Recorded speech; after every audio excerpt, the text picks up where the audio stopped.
Bismillahirrahmanirrahim. Today we are going to discuss iron deficiency anemia. Iron deficiency anemia is defined as the anemia that results due to deficiency of iron. Etiology.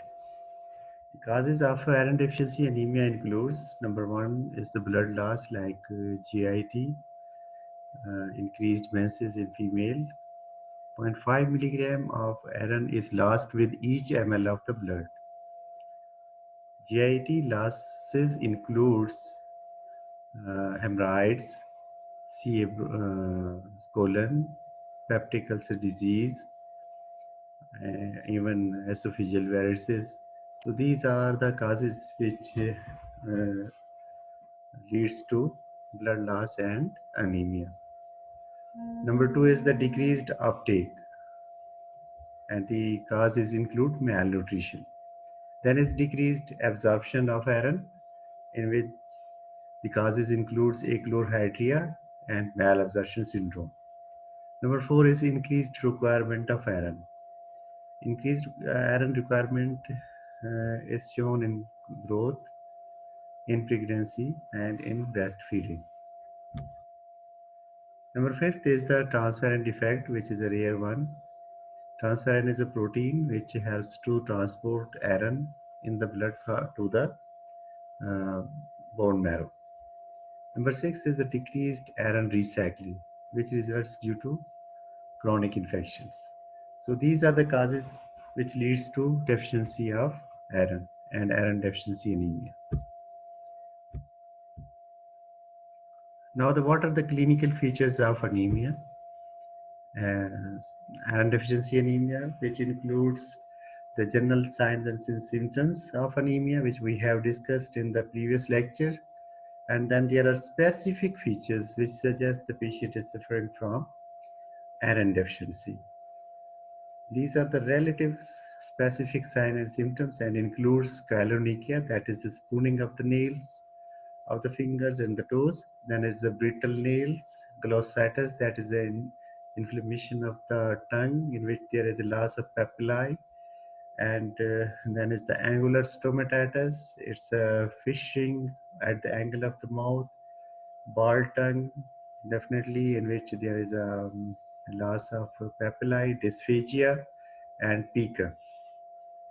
These are the specific symptoms and the signs of iron deficiency.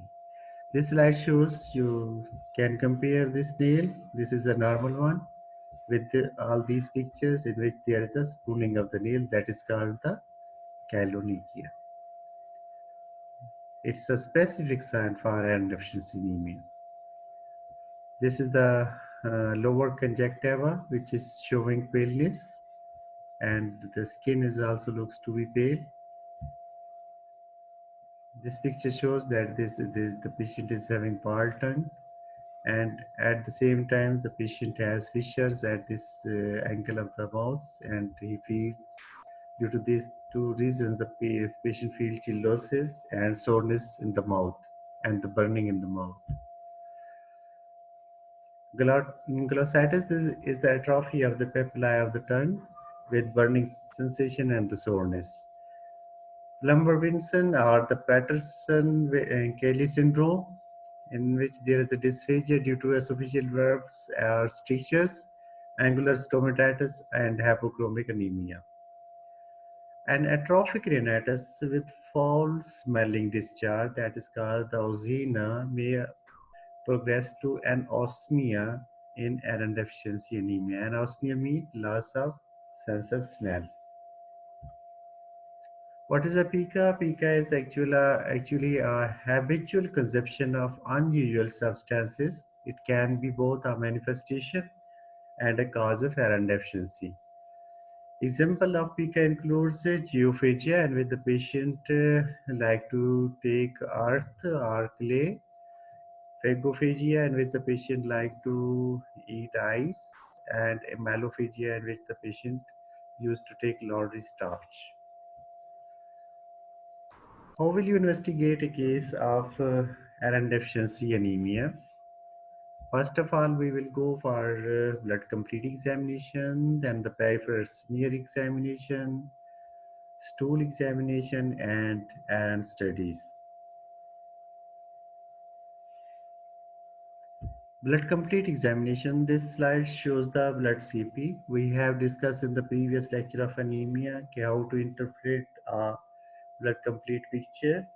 First of all, we will look at the count of the cells like WBC. In this case, the WBC count is 9.4 into 10 raised power 3 per microliter, and the normal range is 4 to 10.5 into 10 raised power 3 per microliter.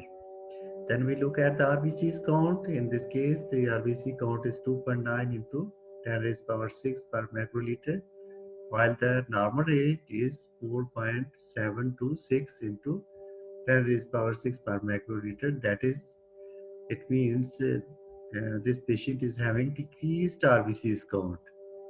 And when we see the hemoglobin, so this patient is having a hemoglobin of 5.7 gram per deciliter, and the normal range is 13.5 to 18 gram per deciliter.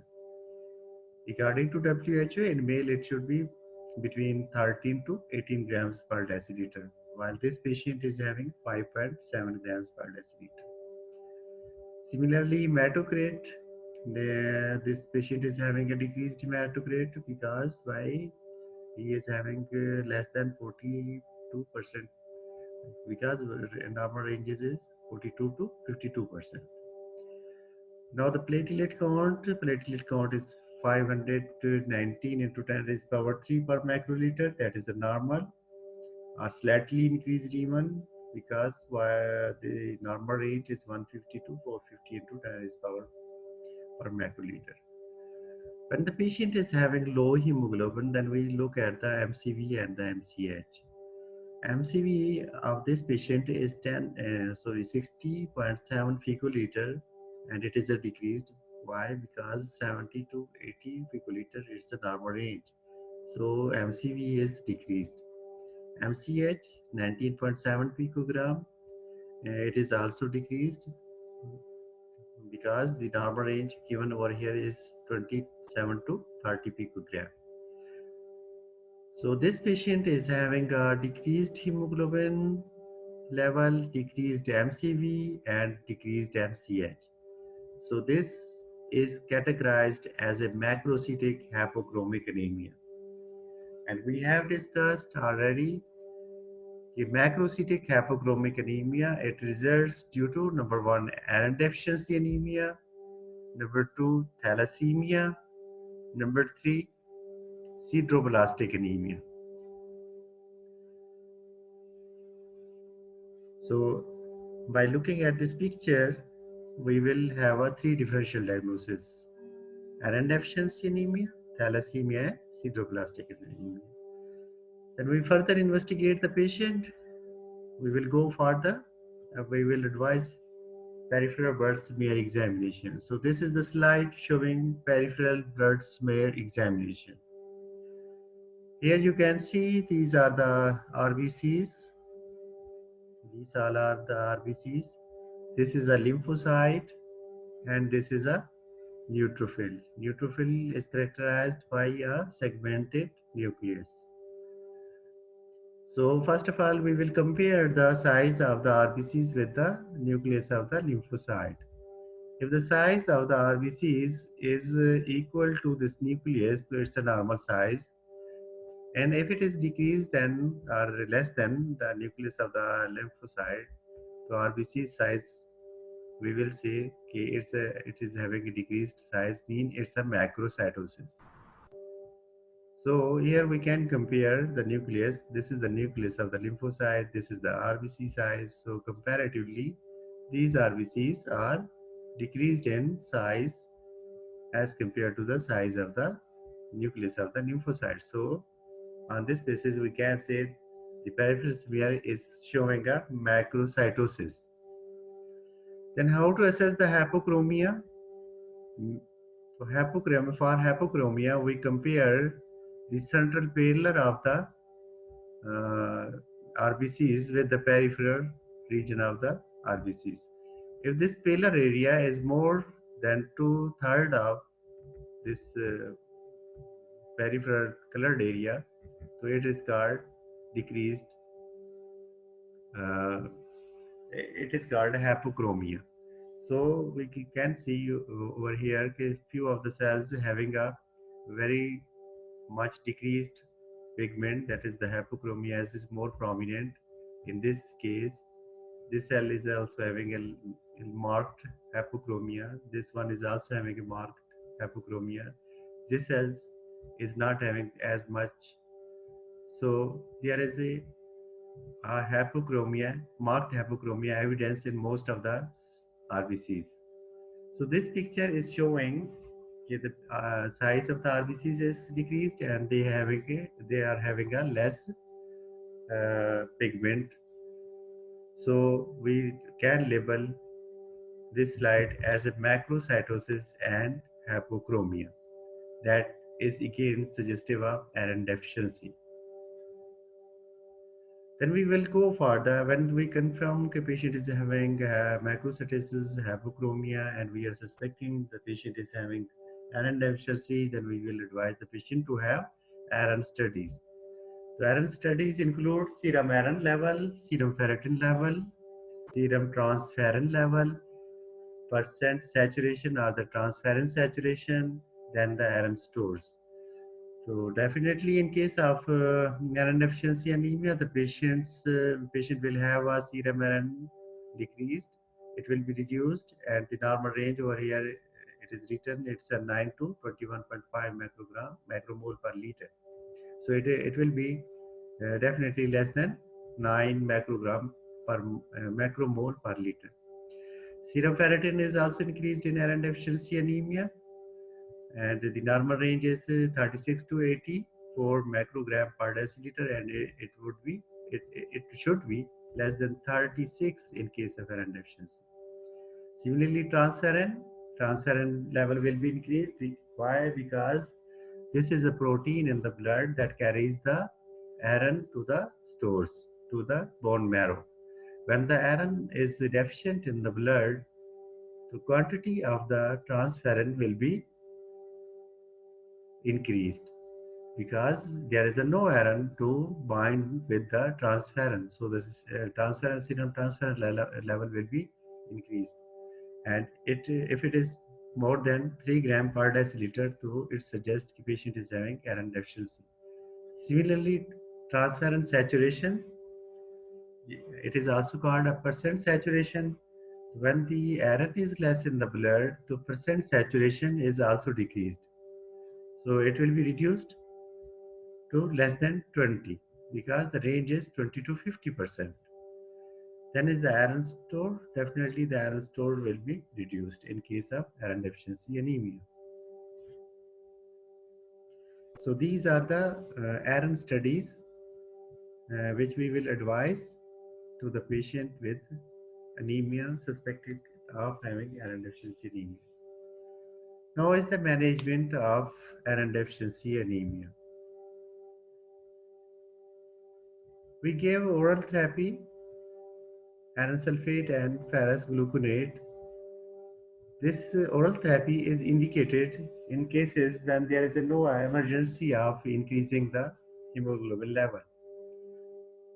For an example, patient presents with anemia, he is having mild symptoms, and he is not having any urgent condition like if she is pregnant and she is not near to term, she is having a gestational amenorrhea of 3-4 months, so we can put the patient on oral therapy so that she has a time and she can improve the hemoglobin level and can improve the anemia. So oral therapy is indicated in mild cases, mild to moderate cases.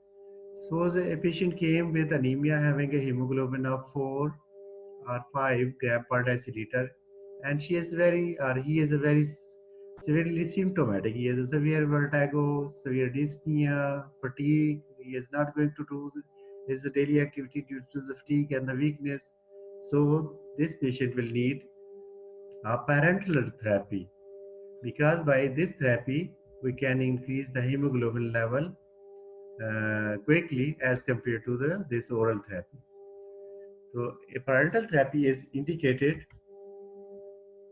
in case when the patient is having a marked severe anemia with severe symptoms and the hemoglobin is very much reduced. In this case, we will give iron dextron using a drip, and it is necessary if the anemia is not responding to the oral therapy. So other indication of IV therapy is when this oral therapy is not going to respond. So these are the two ways to replace the iron. Suppose a patient came with anemia of 5 or 6 gram per deciliter, and she is near to term, and the patient is having no time, and there is no time actually to improve by giving IV or by giving oral therapy. So we will go for the blood transfusion. So blood transfusion is indicated when there is an acute loss of the blood leading to a severe anemia, or the patient is in an urgent condition which needs to improve the hemoglobin quickly. So we will put the patient on blood transfusion. Similarly, a patient came with acute appendicitis, suppose, or he or she is having peritonitis requiring urgent surgery, and the hemoglobin is 7, 6, or 8 gram per deciliter. So she or he needs a blood transfusion to increase the hemoglobin level. Similarly, a patient who is in a heart failure and you are treating him, he will not respond to the diuretic therapy or treatment of the heart failure if he or she is having severe anemia, reduced hemoglobin level. So, along with we have to increase the hemoglobin level, then his heart failure will respond. So, in this case, we will have to give the packed cell RBCs. Packed RBCs to improve the anemia and the this hemoglobin level. So this is the way to treat the patient of iron deficiency anemia. It depends upon the severity of the symptoms. It depends upon the urgency. It depends upon the level of the hemoglobin. If you are giving a IV parenteral therapy of the iron, or you are giving a blood transfusion, so you should be conscious about the drip reaction or the iron dextron reaction, blood transfusion reaction, because they can occur, and at times these are very serious conditions, and then we have to handle it properly. This is the replacement therapy. Then is the treatment of the underlying cause, means the causes which leads to loss of the iron from the body, which we have discussed in the previous slides. As we have discussed, it can be a GIT loss of the blood, like patient is having bleeding peptic ulcer, we have to address the peptic ulcer disease. If the patient is having a bleeding esophageal varices, we have to address the bleeding esophageal varices, we have to treat. Similarly, if the patient is having no any other obvious cause of blood loss, we will go for the stool examination, and we will look for the occult blood loss. Occult blood loss is when the patient is not complaining of blood in the stool, but when we examine the stool, we find the RBCs in the stool. So this is called occult blood loss, and the most common cause in old age is the CA colon. So we have to address the CA colon in this case. Similarly, blood loss can be due to hemorrhoids. At times, the patient, especially female patient, they are shy to tell a male doctor that they are having a hemorrhoids. So it should be addressed. We should have to ask. We take the confidence of the patient, and we will confirm she or he may not be having hemorrhoids. Then we have to treat the hemorrhoid as well. Until and unless you are not going to treat the underlying cause, and deficiency, anemia, or the replacement of the iron is not sufficient. So it is very important to look into the underlying cause. Similarly, we have to address the malabsorption syndrome, malnutrition. We have ask the patient to take the good diet and to change the lifestyle. At times, the patients are vegetarians. They take only vegetables. They don't take meat. So they become anemic. So these patients are advised to take a good balanced diet. So this is all about the iron deficiency anemia. Inshallah, we will discuss in the MS team meeting next day. Khuda Hafiz.